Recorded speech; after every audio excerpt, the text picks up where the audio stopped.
Hey, and welcome back to Talk About Worlds. I'm SirFelixTheCat, and this is Nerd Talk Thursday.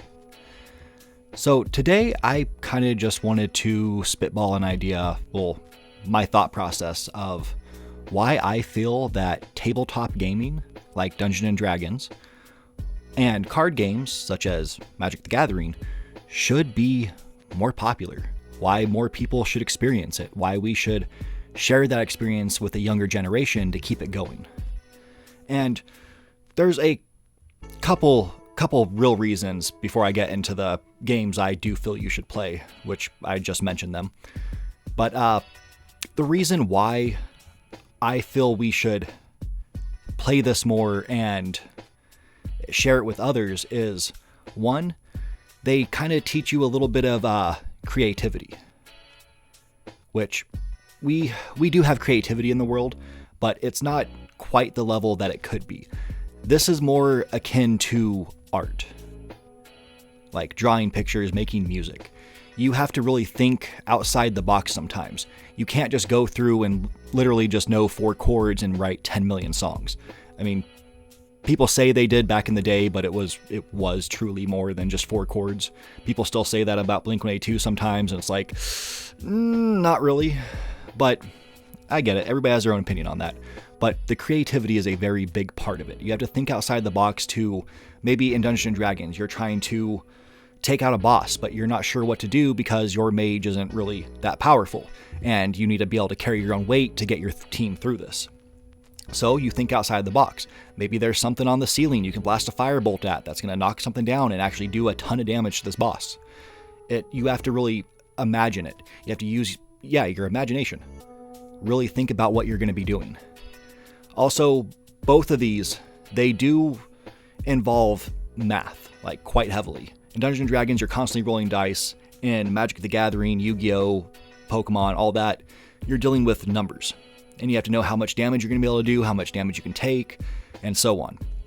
And that's a good lesson. I mean, I've used that for my stepson to work on math with him. Because, you start off with 21 life, and you got to see how you can make that last or gain health or basically take out your enemy before you die. It's a lot of thinking going into these. You have to understand strategy as well, which that's more learning. Strategy and tactics. You can get this in video games, for sure. You can play a shooter and learn tactics. You can play a RPG and learn math, essentially. You could play Harvest Moon or Story of Seasons or Stardew Valley. And there, you can also learn math. That's all about trying to save up money to get more seeds for crops and whatnot. They all have their own, advantages. Like I said, with RPGs, it's the same as Dungeons & Dragons. They're based off the same thing. You have to know how much damage you're going to be able to do to take out this enemy before they take you out. It's a lot of thought. And I think we need to dwell more on that as a society. It helps kids learn, truly does. And that's a great thing. You also get it in Fortnite. I'll say that. That one, you have to know tactics. So, again, shooters, you have to know tactics. But it's not, in my opinion, on the same level as, these hard numbers you're having to deal with. Especially Magic and Dungeons & Dragons. You have low health pools, especially at the beginning. Magic, you always have the same health pool, but Dungeons & Dragons, at a low level, you have very little health. So you really got to make that work. And I just think that's very important to keep learning. Also, another thing they bring about is there are places you can go. I don't know if your town has them, but quite a few do, even small towns around me. They have, basically tabletop and card stores where they have tables set up to where you can actually play the games there. You can get a community. And it's more than just getting online and looking at a screen and talking to someone through a microphone. You're getting that true one-on-one or group, whatever you want to call it, human experience. And it's a shared experience, in real time, real life, not all just digitally. And I think that's truly important. We have become more of a just digital culture. And while it's fun, I love video games. We talk about them all the time. But it's a shared experience. It's the same thing I kind of understand these actors always coming out and saying, we want you to go to the theater and see our movie. And I didn't get that at first. First I was just like, well, they just want the theater sales because they're going to get a bonus. But you have people like Tom Cruise, and yes, he probably does want that bonus, even though he's a high-paid actor. But he enjoys going to the theater. He likes to be there and see that human bond, like that shared experience. It is something special. When you see something funny happen on the screen, you'll have the whole crowd laugh together. And I've mentioned this one before. Go back to the first Thor movie. Chris Hemsworth takes off his shirt, and all the women in there went, oh, and sucked all the air out of the room. And that, I mean, it wasn't really for me, but for them, that was a shared experience. There's something unique about a in-person shared experience with people that just kind of beats being there online and talking to someone. Like if me and you were sitting here actually together playing one of these games, or like I said, watching one of those movies, we would have that shared experience together. And that would be on a completely different level than, if we're just playing, say, some shooter online and something cool happened. It's going to be just that much more of a close bond. But, I know not everybody's going to understand that. They're going to think the same way I did at first with the whole theater thing. People just want their bonuses, but there truly is something more to that. It was the reason theaters were kind of put together in the first place, to get people to get together, have this shared experience, and watch something awesome happen. And another one that we can talk about, which, again, you can kind of get this from video games as well. I mean, a lot of us do. It's why a lot of us play like some violent games. It helps us be a stress relief. We can do things in the game that we can't do in real life, that we probably shouldn't do, like take GTA or Mortal Kombat, for example. People would always say oh, it's gonna make you do evil things in real life. Most of the time it's not. Like, you might see something kind of interesting on the news when you're watching someone run from the cops and they jump out of their car and try to straight up GTA someone else out of their car and all that. That's interesting, but I don't really think GTA is the cause of that. It just seems a little too out there to believe that. But we can use it as stress relief. I mean, if you have some built up aggression, go play a fighter and take that aggression out. Go play a shooter and take that aggression out. It's much better for you to take that out in a virtual world than go do that in real life, by far. Don't go do something stupid. Don't go take a gun and shoot up a town. That's terrible. That is absolutely terrible. But you can do it digitally, and it works as a stress relief. And same thing with these games. I can get my goblin army in Magic, and I can just throw down and just wipe out an enemy. And yeah, it feels great. It's relaxing for me in a way. It's therapeutic, and yeah, it's that great stress relief. It's worth a shot. And especially if you're doing like Dungeons and Dragons, you have a story to go along with it. I know people, story doesn't belong in games. But it does. I mean, that's basis of a lot of games. Most games nowadays. But that story will help you pull you through to keep you going and also calm you as well. It can get kind of stressful, just like in a movie. If you're watching a thriller or a suspense movie or some drastic action scene in a movie, it can get a little tense. But when you get through it, it is relaxing. You're going to feel great after you get through this challenge. And yeah, that's something I believe more people need. Mix that with the human bond, and it's fantastic. It is a great time. I've done multi battles versus what was it? I mean, this is back when I was in high school. We did a 8-person, an 8-way Magic card battle, and that was dope. I love that. That was a great time. I mean, I think one person was actually running 2 decks because they had insanely good cards, just champion level decks. I miss those days. I really do. But yeah, Dungeons and Dragons has come out and had a resurgence recently. And that is fantastic. There's a lot of channels you can go on. I don't know if you know of them, but Viva the Dirt League. They do comedy sketches, but they also have a Dungeons and Dragons channel, which is interesting and fun to watch. They have someone who created all their stories, created all these scenarios they're going to go through, and they use their characters from their sketches. And that's beautiful. And they have a ton of people watching it. You have other people like Patrick Rothfuss. He does some Dungeons and Dragons, and he's a fantastic author. If you've never heard of him, check out, not Breath of the Wild, that's Zelda, The Name of the Wind. That is a fantastic book. You'll love the main character. You'll love everyone in it. It's great stuff. Great stuff. Everybody should buy that book. Definitely check it out. But these people have gotten more awareness to playing Dungeons and Dragons, and that's fantastic, especially since back in the day, I believe it was like the 80s, 70s and 80s, there was like this whole like satanic panic going on that Dungeons and Dragons was evil. It's not. It's a fantasy world. I mean, if using your imagination is like sin incarnate, then man, humans are just filled with sin, just constantly filled with sin. Most of us use our imagination. If you've ever seen a TV show, a cartoon, something like that, that's based on imagination. So yeah, imagination is a good thing. It's not evil.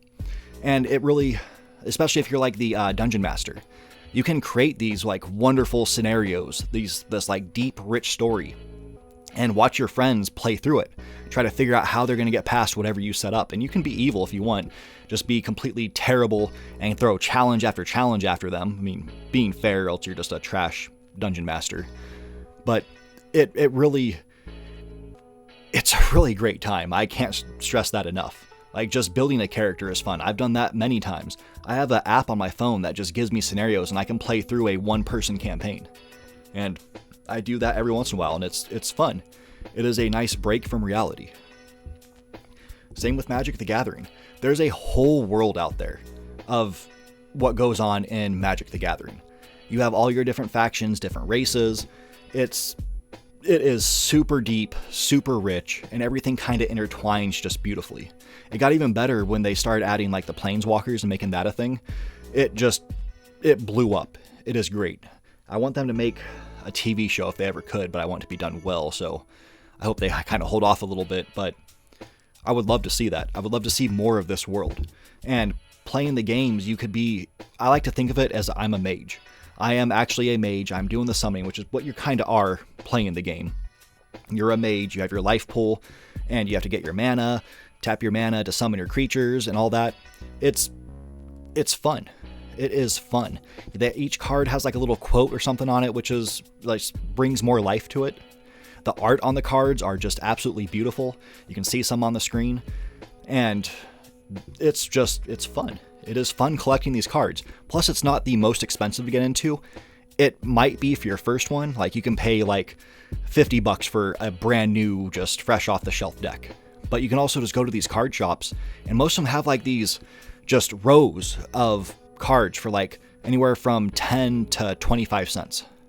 Some go up to $1. It's gotten more expensive over the years for these single cards. But you can go through and literally just build a deck off there. You can go onto sites like Amazon, and they will sell you just like these boxes of random assorted cards. And you can build decks off that. I have many of them. I mean, you can see on screen, this is like all my decks that I currently play with. And half of them that are in like these plastic boxes, I built them myself, just using random cards I bought online. Just these assorted boxes. And it's fun. Building a deck is just very therapeutic. You can do the same thing with Yu-Gi-Oh! You can do it with Pokemon. I'm not the biggest in playing those games, but Magic the Gathering, 100% I can get behind. And then there's another tabletop game. This one, you kind of need a lot of free time in order to really get into it, but Warhammer. And you could do Warhammer Fantasy, or you can do Warhammer 40k. 40k is the one I prefer. I like my Space Marines. It has a mixed bag of players. Some of them are some of them are very racist and misogynistic, and that's kind of sad. But I've gone to quite a few places, and people are pretty chill. They're not just terrible, racist, misogynistic people. They're decent. They're into it for the same reasons I like it. It's fun to paint your figurines.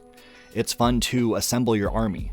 I mean, just putting the people together is therapeutic on its own.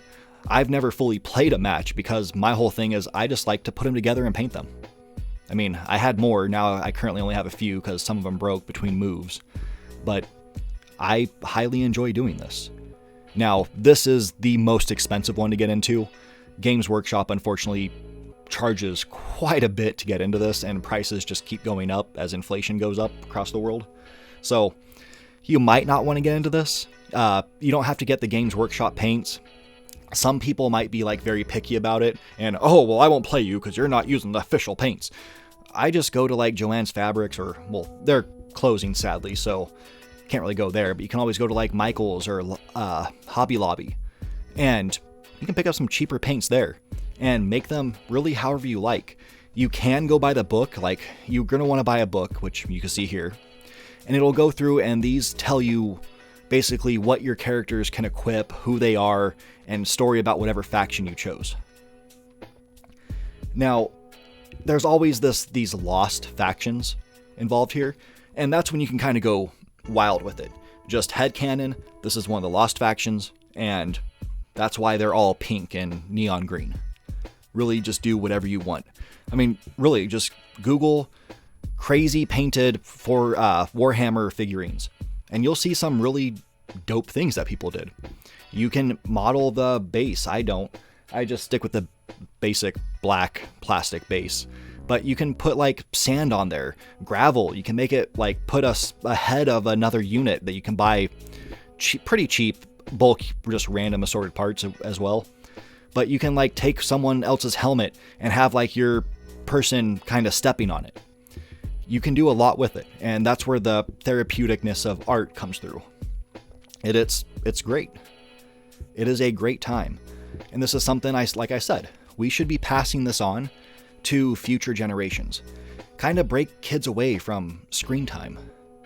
Focus on an actual human person-to-person bonding experience. You can get your kids and paint with them. I mean, I think it'd be pretty cool as if in like a high school art class, that's what a teacher did. If they, again, it would cost them money and teachers don't make the most. But if you had one that was a 40K fan, they could go through and like buy a box and give them to some students, be like, hey, this is your project. You're going to be painting these. Or if you are a kid and you have to do like some sort of art project, make it that. That would be awesome. That would be very unique and it would be awesome. But yeah, that's some random thoughts I have on why we should keep tabletop gaming and card gaming alive and why we should participate in it and pass it on to future generations. So if you do any of these, let me know. If you have like a site where you post your figurines, share it with me. I want to check these out. I mean, you've seen mine. They're very basic. I keep them just true to how they should look. But I do like looking at everybody else's. And yeah, give me a like, subscribe, comment, do all that fun stuff. And until next time, you take care. Hey, thanks for watching. Give us a like if you enjoyed it, and dislike it if you didn't. Let us know what you think about the channel. And don't forget to subscribe. Tell your mom.